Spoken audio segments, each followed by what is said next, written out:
Dear students, अस्सलाम वालेकुम। उम्मीद है आप खैरियत से होंगे और इम्तिहानों की तैयारी भी खूब हो रही होगी। इम्तिहानों की तैयारी बहुत खूब और अच्छी तरीके से कीजिए। आपके इम्तिहान जो है आन पहुँचे हैं, उनकी डेट्स करीब आ गई हैं। आप लोगों को हम लोगों ने सिलेबस कवर करा दिया, रिवीजन भी करा दी, बार बार टेस्ट लिए, शॉर्ट क्वेश्चन एंड में सुने गए बार बार, ताकि आप उनकी तैयारी हो सके। अब जो इस लेक्चर में जो है हम आपको तैयार कराएंगे, वो पेपर की तैयारी के हवाले से एमसीक्यूज़ की तैयारी है। इनकी जो आपके एमसीक्यूज़ आते हैं 17 मार्क्स के, उनकी तैयारी है। शॉर्ट सिलेबस की, स्मार्ट सिलेबस के लिहाज से इनकी तैयारी होगी। फर्स्ट जो है एमसीक्यू है, हम जो चैप्टर नंबर आज स्टार्ट कर रहे हैं चैप्टर नंबर 17 है, फिजिक्स ऑफ सॉलिड उसका नाम है। उसका फर्स्ट एमसीक्यू जो है, value of stress beyond which the body is permanently deform. इनकी हमने यहाँ वैल्यू ऑफ स्ट्रेस बतानी है, जिसके यानी कि वो वैल्यू जिसके बाद जो है बॉडी परमानेंटली डिफॉर्म हो जाती है। यानी कि उस वैल्यू के बाद, यानी कि और मज़ीद वैल्यू उसके बाद बढ़ाई जाए तो उसकी वो परमानेंटली डिफॉर्म हो जाती है बॉडी। फर्स्ट ऑप्शन है इसकी मिनिमम स्ट्रेस, सेकंड ऑप्शन है मैक्सिमम स्ट्रेस। इनके मिनिमम स्ट्रेस जो कम से कम स्ट्रेस हो, मैक्सिमम जो मैक्सिमम स्ट्रेस होगा। थर्ड ऑप्शन इसकी शेयर स्ट्रेस है, फोर्थ ऑप्शन इसकी इनफाइनाइट स्ट्रेस है, और फिफ्थ ऑप्शन इसकी यील्ड स्ट्रेस है। तो इसका करेक्ट जो आंसर है वो यील्ड स्ट्रेस, ई ऑप्शन जो है, फिफ्थ ऑप्शन जो है वो इसका करेक्ट आंसर है। नेक्स्ट क्वेश्चन है, the maximum stress which a body can bear. इनकी वो मैक्सिमम स्ट्रेस जो कि बॉडी बियर कर सकती है, उसको हम क्या कहेंगे। फर्स्ट ऑप्शन है इसका अल्टीमेट टेंसाइल स्ट्रेंथ, पर सेकेंड ऑप्शन है परमानेंट स्ट्रेस, सी ऑप्शन है। थर्ड ऑप्शन इसकी इलास्टिक स्ट्रेंथ, फोर्थ ऑप्शन है इसकी प्लास्टिक स्ट्रेस, और फिफ्थ ऑप्शन है इसकी नन ऑफ दीज। इसका जो करेक्ट आंसर है वो है ultimate tensile strength, UTS. Third question है इसका, if stress is increase beyond the elastic limit of the material it becomes permanently change. अब इस प्रॉपर्टी को क्या कहेंगे, यानी कि अगर स्ट्रेस को जो है इलास्टिक, जो हर मटेरियल की अपनी इलास्टिक लिमिट होती है, स्ट्रेस को उससे बढ़ा दिया जाए तो वो मटेरियल जो है परमानेंटली चेंज हो जाएगा। तो इस प्रॉपर्टी को क्या कहेंगे। फर्स्ट ऑप्शन है इसकी elasticity, second option plasticity, third option permanent stress, fourth option yield stress, और फिफ्थ ऑप्शन है नन ऑफ दिस। तो इसका करेक्ट आंसर जो है वो है प्लास्टिसिटी। नेक्स्ट आपका क्वेश्चन है, substances which undergo plastic deformation until they break are known as। इनके वो substances जो कि जो है प्लास्टिक, जिनके अंदर प्लास्टिक डिफॉर्मेशन आ जाती है, until they break, इनको क्या कहेंगे। फर्स्ट ऑप्शन है इसकी brittle substances, second soft substances, third option hard substances, fourth option malleable substances, और फिफ्थ ऑप्शन इसकी डक्टाइल सब्सटेंसेस। तो इसका करेक्ट आंसर है डक्टाइल सब्सटेंसेस। नेक्स्ट क्वेश्चन है, substances which break just after the elastic limit is reached are called. क्योंकि वो substances जो कि टूट जाते हैं, जब उनकी इलास्टिक लिमिट रीच्ड होती है तब वो ब्रेक हो जाते हैं, तो उन सब्सटेंसेस को क्या कहेंगे। फर्स्ट ऑप्शन है इसकी ब्रिटल सब्सटेंसेस, सेकेंड ऑप्शन है डक्टाइल सब्सटेंसेस, थर्ड ऑप्शन है सॉफ्ट सब्सटेंसेस, फोर्थ ऑप्शन है हार्ड सब्सटेंसेस, फिफ्थ ऑप्शन है नन ऑफ दीज। तो इसका करेक्ट आंसर जो है, उन सब्सटेंसेस को जो कि ब्रेक हो जाते हैं, जब उनकी इलास्टिक लिमिट रीच हो जाती है, पहुंच जाती है, इलास्टिक लिमिट पे आ जाते हैं, उनको हम कहते हैं ब्रिटल सब्सटेंसेस। नेक्स्ट क्वेश्चन है आपका, the amount of strain energy stored in deformed stretched wire is equal to। ये वाला टॉपिक जब आपने पढ़ा था स्ट्रेन एनर्जी का डिफॉर्म्ड स्ट्रेच्ड वायर में, आपको पता है एक स्ट्रेच्ड वायर है, उसकी टोटल लेंथ एल होगी, उसके ऊपर फोर्स F1 एक्ट कर रही है, तो उसके अंदर जो स्ट्रेच प्रोड्यूस हुआ है, तो स्ट्रेच लेंथ जो वायर की होगी वो L1 है, ये उसकी मॉड्यूलस ऑफ इलास्टिसिटी है। तो हमारे पास यहाँ पे जो एनर्जी स्टोर है, फार्मूला क्या है उसका, amount of energy strain energy जो कि स्टोर्ड होगी दी फॉर्म स्ट्रेच्ड वायर में उसकी वैल्यू क्या है? फर्स्ट ऑप्शन इसकी 1/2 EA/L1 divided by L। Second option 1/2 under bracket EA/L1 का square divided by L। Third option है 1/2 E into L1 divided by A into L। Fourth option है 2E/L1 divided by L। Fifth option है 1/2 EA/L1। तो इसका correct answer है option number B 1/2 EA/L1 का square divided by L। Next question है good conductors have conductivities of the order of. Option A 10 raised to power -10 per ohm per meter। Option B 10 raised to power -7 per ohm per meter। Option C 10 raised to power 7 per ohm per meter। Option D 10 raised to power 8 per ohm per meter। और E option है 10 raised to power 9 per ohm per meter। इनके good conductors जिनकी good conductors की conductivities कितनी होती है?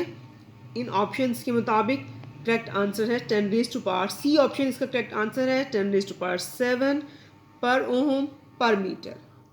Next question है insulators have conductivities of the order of 10 raised to power -4 per ohm per metre. Option number B 10 raised to power -5 per ohm per metre. Option number C 10 raised to power -6 per ohm per metre. Option number D 10 raised to power -9 पर ohm per metre. Option number ई जो है इसकी fifth option जो है 10 raised to power -20 पर ohm per metre. यानी कि insulators की कंडक्टिविटीज कितनी होती है? इन ऑप्शंस के मुताबिक जो करेक्ट आंसर है 10 raised to power -20 पर ओम पर मीटर इसका करेक्ट आंसर है। नेक्स्ट क्वेश्चन है substances which with conductivities between 10 raised to power -10 per ohm per meter to 10 raised to power -20 पर ओम पर मीटर। उनको क्या कहेंगे इन सब्सटेंसेस को जिनकी कंडक्टिविटीज इन लिमिट्स के दरमियान में हो? Option number 1 conductors, B semi conductors, C super conductors. Fourth option इसकी डी ऑप्शन जो है इंसुलेटर और ई ऑप्शन है नन ऑफ दीज। तो इसका करेक्ट आंसर है इंसुलेटर। नेक्स्ट क्वेश्चन है substances with conductivities of the order of 10 raised to power -6 to 10 raised to power -4 per ohm per metre. जिनकी conductivities किसके दरमियान में हो? 10 raised to power -6 to 10 raised to power -4 per ohm per metre. उनको क्या कहेंगे इन सब्सटेंसेस को? Conductors, semi conductors. Option number C insulators. Option number D good conductors. Option number E transistors. तो ऑप्शन नंबर बी जो है इसका correct answer है। इन सब्सटेंसेस को सेमी कंडक्टर्स कहते हैं। नेक्स्ट क्वेश्चन है the electrons in the outermost shell of the atoms are called. इनके जो एटम के आउटर मोस्ट शेल जो बाहर वाला सबसे आउटर मोस्ट शेल है उसमें जो इलेक्ट्रॉन्स होते हैं उनको क्या कहते हैं? Option number A free electrons. Option number B tightly bound electrons. Option number C valence electrons. Option number D softly bound electrons और E option number none of these. तो ऑप्शन नंबर सी जो है वो इसका answer है। Correct answer valence electrons कहते हैं। Outer most shell में जो एटम के आउटर मोस्ट शेल में इलेक्ट्रॉन्स होते हैं, फ्री इलेक्ट्रॉन्स होते हैं, उनको हम वैलेंस इलेक्ट्रॉन्स कहते हैं। इसके बाद है next question a weekend or partially filled band is called.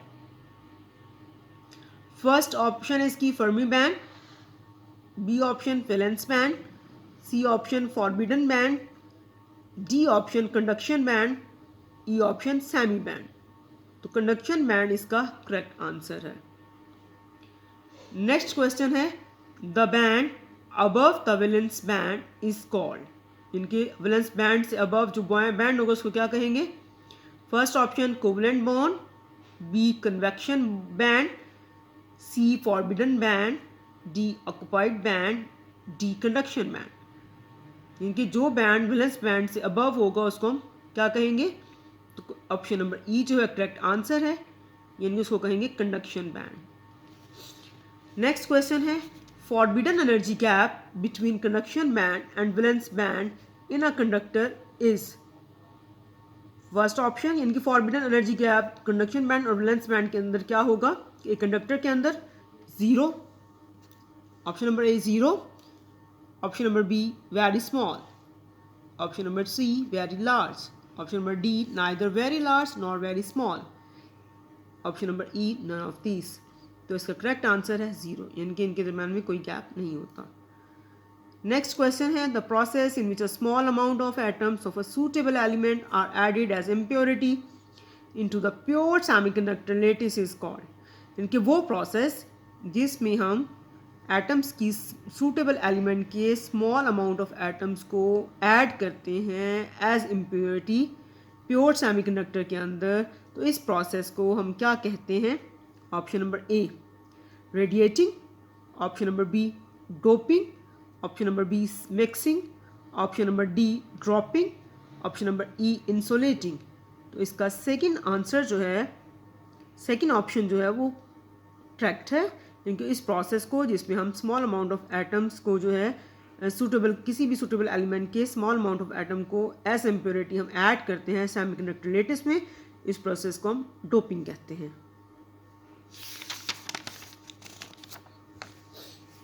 Next question है